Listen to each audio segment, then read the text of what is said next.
지난 시간은 그 앞에 27절부터 우리가 생각했습니다. 내 손이 선을 베풀림이 있거든 마땅히 받을 자에게 베풀기를 아끼지 말며 내게 있거든 이웃에게 이르기를 갔다가 다시 오라 내일 주겠노라 하지 말며. 그래서 어제 아침에 우리가 묵상한 말씀, 구제에 대한 말씀과도 아주 유사한 말씀이 되겠습니다. 그래서 아주 좋은 관계를 맺습니다. 그래서 29절 30절 보면 이웃이 내 곁에서 평안히 살거든 그를 해하려고 꾀하지 말고 사람이 내게 악을 행하지 아니하였거든 까닭없이 더불어 다투지 말아라. 그래서 이웃과도 좋은 관계를 맺는 모습이고 그 다음에 악인을 쫓아가지 말아라는 거죠. 그래서 오늘 31절에서 35절까지는 의인의 펴서 살라는 겁니다. 우리가 의의 백성이 됐는데 의롭고 의로운 일의 기쁨을 누릴 수 있고 그렇게 돼야 됩니다. 그래서 성도는 악인들의 형통 때문에 격동하거나 시험에 들지 말아야 됩니다. 그래서 여기 31절 포악한 자를 부러워하지 말며 그의 어떠한 행위도 따르지 말아라 이렇게 얘기합니다. 포악한 자들, 그래서 살아가면서 이웃으로 인해서 시험 드는 경우가 많습니다. 악한 이웃은 곁에 존재하는 것만으로도 힘들게 합니다. 그래서 우리에게 괴로움을 주는 것만큼이나 답답하고 속상한 상황이 있는데 그것이 뭐냐 하면 온갖 못된 짓을 다하는 사악한 자들이 이 땅에서 잘 될 때입니다. 우리가 볼 때 그냥 잘 돼요. 뭐 고치는 것도 없고. 그래서 많은 사람들이 하나님을 원망합니다. 마음을 도대체 어디에 둬야 될지 방황하는 경우도 있습니다. 뭐 한두 사람 그런 것이 아닙니다. 욥도 바로 그런 고민을 했었습니다. 그래서 솔로몬은 이것을 극복해야 진실로 현명한 성도다 이렇게 얘기합니다. 욥이 마지막에 욥기서 21장 7절에서 27절 말씀을 보시면은 하나님께 심한 책망을 듣게 됩니다. 왜 그러냐 하면 욥도 역시 이 문제를 제대로 극복하지 못합니다. 그러니까 극복하지 못하니까 어떻게 원망하는 거예요. 하나님 제가 뭘 잘못해서 이렇게 됩니까? 라는 거죠. 그래서 그런 부분들 뭐 욥만 그랬나? 그렇지도 않습니다. 이스라엘 지혜자고 시인이고 음악가였던 아삽도 시편 73편에서 이렇게 악인이 잘 되는 것을 보고 부러워하다가 시험에 들었습니다. 나중에는 깨달았죠. 마지막을 보면서 알았고 그래서 시험에 든 자신은 우매무지한 자고 짐승과 다름없다고 한탄하듯 자인하는 고백을 시편 73편 22절에 하고 있습니다. 그러니까 아무리 지혜와 지식이 많고 인격이 성숙하다 할지라도 악인이 번영하는 그 앞에서 의인 아주 의연하지 못한다면 그것은 아직 신앙의 수련이 덜 돼 있다 이렇게 보시면 됩니다. 그래서 이 세상의 악인의 번영을 대하는 우리 마음이 흔들리지 않게 되시길 주의 이름으로 축원합니다. 흔들리면 안 돼요. 내가 하나님 섬겼는데 이게 뭔가 이렇게 하면 안 돼요. 하나님 섬겨도 하나님께서는 때로는 하나님의 섭리 가운데 운행하시기 때문에 거기에 대해서 깊이 있게 우리가 좀 생각을 좀 해봐야 됩니다. 제가 이제 빌립보서 말씀을 이제 쭉 묵상하는데 아마 이번 금요일 저녁에 하게 되면 그 부분을 이제 지나갈 것 같아요. 이건 좀 뭐 미리미리 하지 않고 때가 되면 얘기 지나가면서 그때 설명을 드리니까 신앙생활 하면서 우리가 흔들리지 말아야 됩니다. 어떤 일이 있어도 하나님은 우리가 흔들리는 걸 별로 좋아하지 않으세요. 연단받은 지각을 가지고 그 속에서 기뻐하고 믿음으로. 여러분 사도 바울이 감옥에 갇혔는데 4년입니다. 4년간 갇혀 있는데 여러분 기뻐할 수 있겠습니까? 기뻐할 수 있는 조건이 하나도 없어요. 그런데 바깥에 있는 사람들에게 뭐라고 하냐면 내가 기뻐하고 또 기뻐하리라 이렇게 얘기해요. 여기 원형 그 원문을 내용 가만히 들여다보면 무슨 얘기냐면 지금도 기뻐하지만 앞으로도 이런 환경 속에 있어도 또 기뻐할 거다 그 얘기를 하고 있는 겁니다. 그런데 뭐 때문에 기뻐하고 있는가? 우리 보는 시각하고 틀려요. 우리는 감옥에 갇혀 있으면 망한 거잖아요. 감옥에 갇혀 있으면 이게 뭐지? 이러고 있을 텐데 사도 바울은 그게 아니라 복음이 증거되는 것으로 시대 안에 상상하지 못했던 이들이 예수 믿고 구원받는 그것으로 인해서 나는 하나님이 기뻐하는 기쁨으로 내가 기뻐한다는 거예요. 그리고 앞으로 이 환경 속에 내가 계속 있어도 나는 기뻐한다는 거예요. 무슨 눈입니까? 믿음의 눈으로 하나님 뜻을 행하는 그 가운데 서 있는 중심을 가지고 기뻐하는 거예요. 우리 믿음 생활이 뭐냐 하면 바로 그겁니다. 우리가 믿음 생활하면서 하나님 말씀 앞에서 하나님의 뜻을 행하면서 기뻐하는 이 기쁨이 모든 환경을 이기는 근본적인 기쁨이에요. 이 기쁨이 저와 여러분에게 넘치게 되시길 주의 이름으로 축원합니다. 이 신앙생활하는 겁니다. 이게 살아있는 신앙생활. 보편적인 기쁨을 누리는 그거는 누구나 다 할 수 있어요. 하지만 고난 속에서도 하나님의 뜻을 행하면서 기뻐하고, 그리고 이 환경이 지속되고 죽을지도 모르고 나올지도 모르고 그 끝이 안 보이지만 그래도 그 속에서 나는 기뻐하라. 계속해서 continue 이렇게 하면서 얘기하고 있어요. 이거 우리가 rejoice 이렇게 돼 있는데, 우리가 하나님 섬기면서 사는 동안에 어떤 기쁨을 우리가 하나님 앞에 요구해야 되느냐 하는 그런 내용이죠. 그래서 그 부분이 굉장히 중요합니다. 32절 보시면, 대접폐역한 자는 여호와께서 미워하시지만 정직한 자에게는 그의 교통하심이 있다. 이거 정직한 자에게 뭐가 있습니까? 교통하심이 있다. 하나님과 교제하는 게 있다는 겁니다. 여러분, 아브라함이 하나님과 교통하였더라 이렇게 기록하고 있어요. 단순한 한 구절인데 그게 뭡니까? 하나님 앞에 그가 어떤 사람입니까?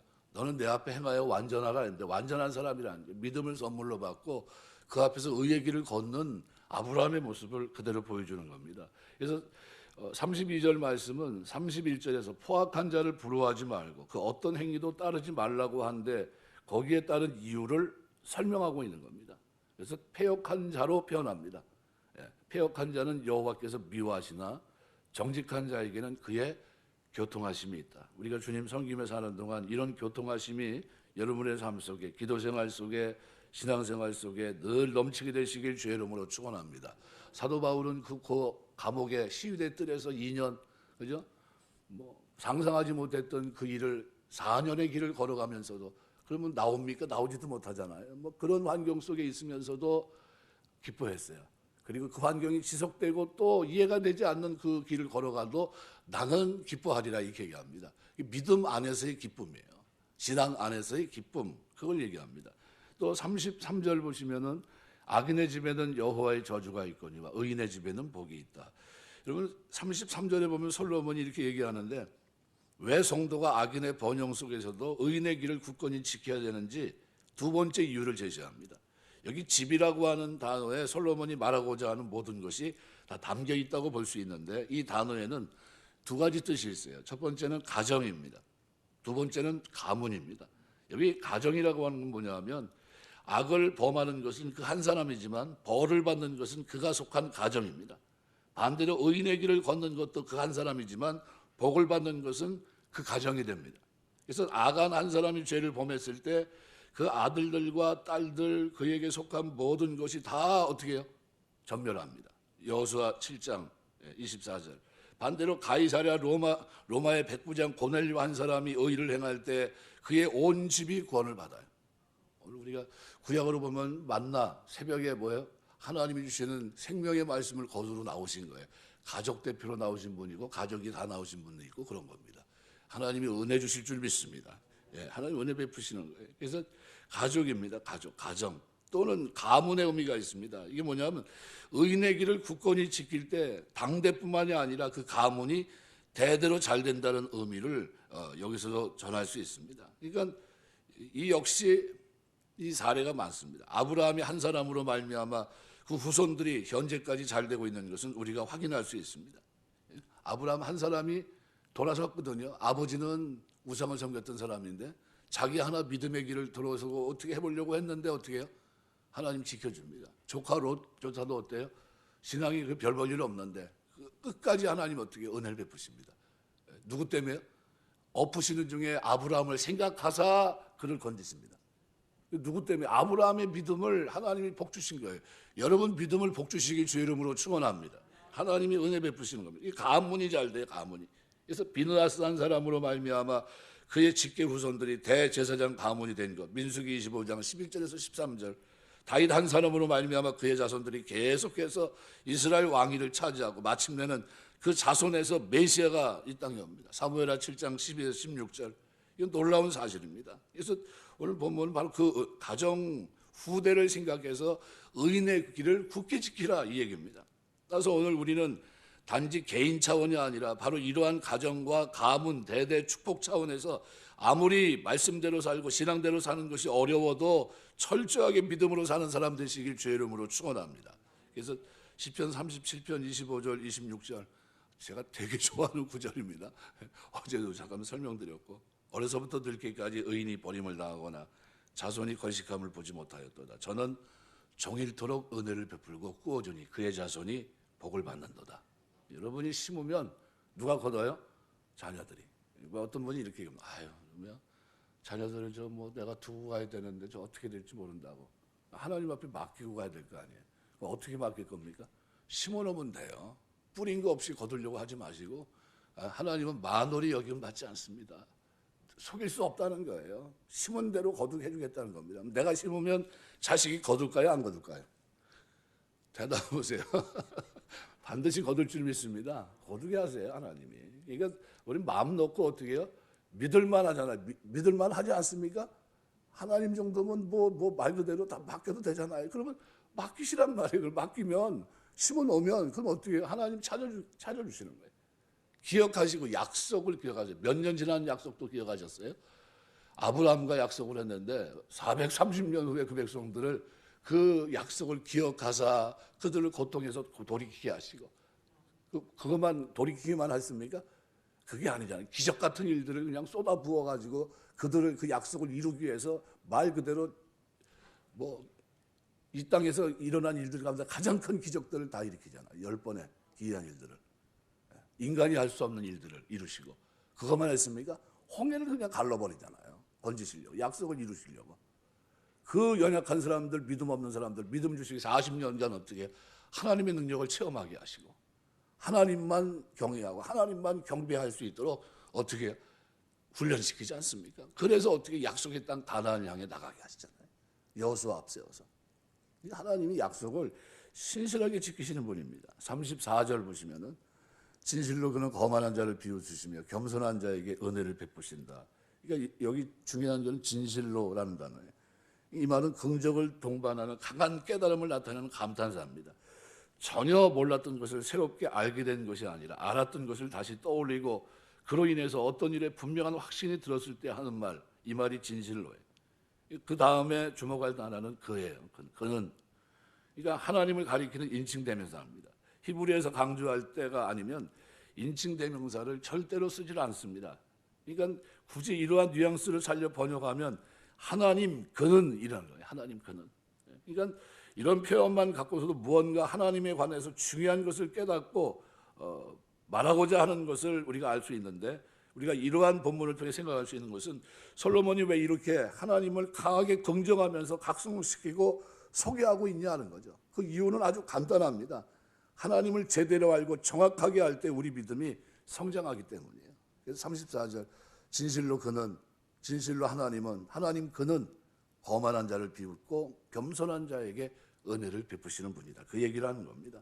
그러니까 제대로 알고 정확하게 할 때 우리 믿음이 자라갈 줄 믿습니다. 그래서 호세아 선지자는 호세아 6장 3절에서 그러므로 우리가 여호와를 알자, 심서 여호와를 알자 반복해서 역설합니다. 왜요? 하나님이 번제보다도 하나님 아는 것을 원하신다고 호세아 6장 6절에 말씀합니다. 그러니까 하나님이 내 머릿속에 정확하게 인지되기만 하면 우리 믿음과 삶은 절망 중에서도 고통 중에서도 황폐화된 가운데서도 일어설 수 있다는 겁니다. 하나님이 누구냐는 것을 정확하게 알기만 하면 인생, 성공적인 인생을 살아갈 수 있기 때문이에요. 그래서 진실로 그는, 그죠? 거만한 자를 비웃고 겸손한 자에게 은혜를 베푸신다. 이거를 어떻게 마음에 각인하라는 거예요. 이렇게 살라는 겁니다. 그래서 35절은 그렇게 표현합니다. 지혜로운 자는 영광을 기업으로 받거니와 미련한 자는 영달함을 수치로 받는다. 한마디로 솔로몬이 하고 싶은 말은 다 마쳤다는 것을 의미한 말입니다. 더 이상 할 말이 없다는 겁니다. 이제 모든 말을 마쳤고 강조할 만큼 했으니까 진실로 지혜로운 자라면 영광을 기업으로 받을 것이고 미련한 자라면 모욕을 받게 될 거다. 그 얘기를 하고 있는 겁니다. 그래서 오늘 이와 같은 본문은 예레미야 21장 8절 보시면 보라 내가 너희 앞에 생명의 길과 사망의 길을 두었나니 라는 말씀과 신약으로 보면 귀 있는 자는 성령이 교회들에게 하시는 말씀을 들을지어다 라는 말씀과 결합해 있는 말씀으로 이해하시면 됩니다. 따라서 우리는 이러한 솔로몬의 선언을 통해서 한 가지 귀중한 사실을 우리가 진정으로 현명한 자라면 말하지 않은, 그죠? 말로 할 때 알아들어야 된다는 사실을 우리가 깨달아야 됩니다. 세상에서 현명한 자들은 말로 할 때 알아듣는 사람들입니다. 직장에서 상사가 가장 선호한 부하 직원은 말을 잘 알아듣는 직원입니다. 우리나라 말에서 한 가지 가르쳐주면 10개를 깨닫는다. 그러면 그 직원이 옆에 있으면 좋거든요. 어떤 말을 하였을 때 금방 그것이 무슨 뜻인지, 왜 그 말을 했는지 알아듣는다면 일의 효율성이 대단히 높습니다. 근데 세상에서는 반드시 이러한 자들만 있는 것이 아닙니다. 10번, 100번 얘기해도 알아듣지 못하는 사람도 있습니다. 이러한 사람들은 결국에 가서 실패하고 버림을 받게 되어 있습니다. 본문은 이와 같은 상황을 염두에 두고 한 말입니다.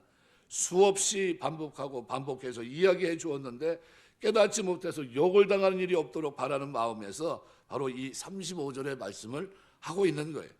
적극적 차원에서 모든 사람들이 지혜로 줘서 영광을 기업으로 얻기를 바라는 마음에서 이 말씀을 오늘 우리에게 주고 있다는 겁니다. 그래서 어떤 성경학자는 이 부분을 이제 설명하면서 우리 신앙생활에 의인의 편에 서라. 의인의 편에. 한마디로 의인의 편에 서는 것이 좋다. 그래서 뭘 놓고 기도해야 되는가? 그래서 영분별을 놓고 기도하라 이렇게 얘기합니다. 우리가 저 사람이 겉을 보고 잘 모릅니다. 그죠? 사람들이 똑똑한 것 같아도 선악을 잘 구별하지 못해요. 2차 세계대전이 일어났을 때 영국의 수상이 히틀러를 만납니다. 그리고 평화선언을 하고 돌아왔어요. 전쟁은 없을 거다 선포합니다. 수상이 대대적 환영 속에 귀국을 해요. 처칠은 히틀러는 반드시 전쟁을 일으킬 거라고 예언을 합니다. 사람들은 처칠의 말에 귀를 기울이지 않아요.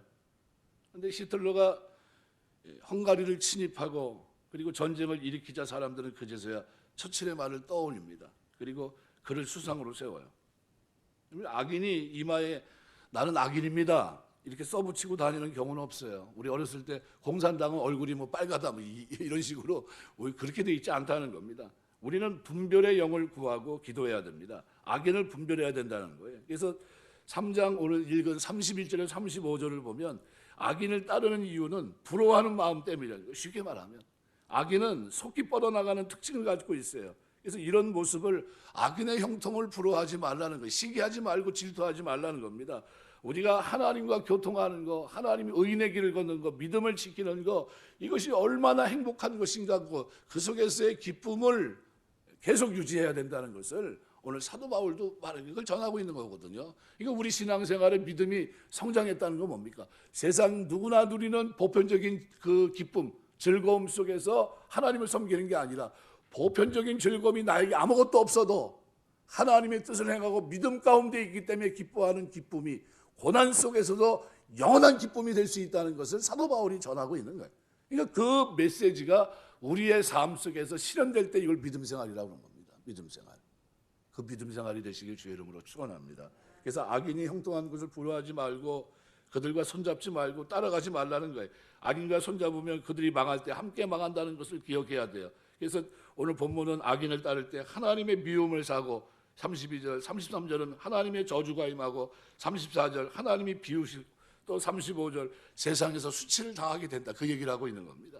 그러므로 의인과 손잡은 사람은 하나님과 교통하고 복을 받고 은혜를 받고 영광을 얻게 된다고 분명히 말합니다. 시편 기자는 진정으로 복 있는 사람에 대해서 그래서 시편 1편 1절에 말합니다. 악인의 길을 쫓지 않고 죄인의 길에 서지 않고 오만한 자의 자리에 앉지 않는 것을 얘기하고 있는 겁니다. 신앙생활하는 동안 진짜 하나님이 우리에게 주고자 하는 기쁨, 믿음 안에 있기 때문에 하나님의 뜻을 행하면서 누리는 기쁨이 저와 여러분의 삶 속에 충만하게 있게 되시길 주의 이름으로 축원합니다. 기도하겠습니다.